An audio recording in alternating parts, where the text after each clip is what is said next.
यह प्रेम कहानी एक ऐसे लड़के की है जो प्रेम शब्द के बारे में कुछ नहीं जानता था।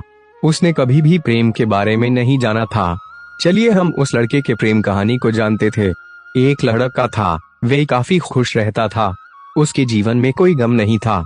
अभी उसकी पढ़ाई खत्म नहीं हुई थी। हम आपको बता दें कि वह लड़का पढ़ने में बहुत तेज था। उससे हर टीचर खुश रहते थे।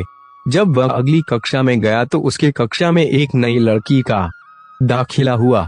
वह लड़की पढ़ने में काफी सही थी। यह लड़का मन का काफी साफ था। वह हमेशा लड़कियों से तो बात करता था लेकिन कोई बुरा नजर नहीं डालता था। अब नई लड़की उस लड़के की कक्षा में आई थी।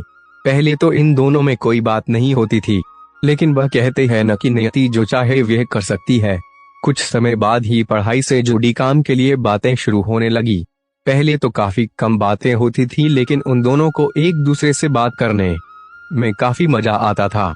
वह अब बहुत सी बातें करने लगे। उन्हें अब धीरे धीरे प्रेम भी होने लगा लेकिन उन्हें इसका पता नहीं चला। लड़की तो बहुत जल्द समझ गई कि उसे प्रेम हो गया है। वह लड़के के साथ रहने के लिए तैयार हो गई, लेकिन लड़के को कुछ भी नहीं पता था। वह बस इसको दोस्ती ही समझता था। समय निकलता गया। अब पढ़ाई खत्म होने को थी।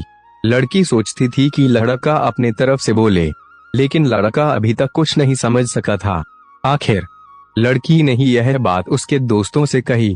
बस दोस्त तो अच्छे और बुरे दोनों होते हैं, लेकिन इस लड़के के काफी दोस्त इसके कामयाबी से जलते थे। इसके साथ ही अब परीक्षा का समय भी आ रहा था, तो उस लड़के के दोस्तों ने उसकी परीक्षा को खराब करना चाहा। उन्होंने यह बात पूरे स्कूल में फैला दिया। जब यह बात टीचर तक पहुंची तो वे इस पर विश्वास नहीं कर पा रहे थे। इसके बाद यह बात लड़के के पास भी पहुंचा। अब जब भी वह स्कूल आता था तो उसको काफी बेइज्जती का सामना करना पड़ता था।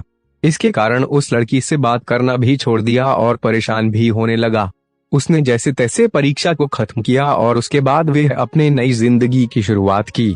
भले ही उसके परीक्षा में कम अंक आए थे लेकिन आज वह बहुत खुश है, क्योंकि पढ़ाई खत्म होने के बाद उसने बड़ी मेहनत की और एक बड़ा अफसर बना और अब उस लड़की से शादी कर ली। उस लड़के को भी उस लड़की से प्रेम था लेकिन वह एक अच्छे समय के इंतजार में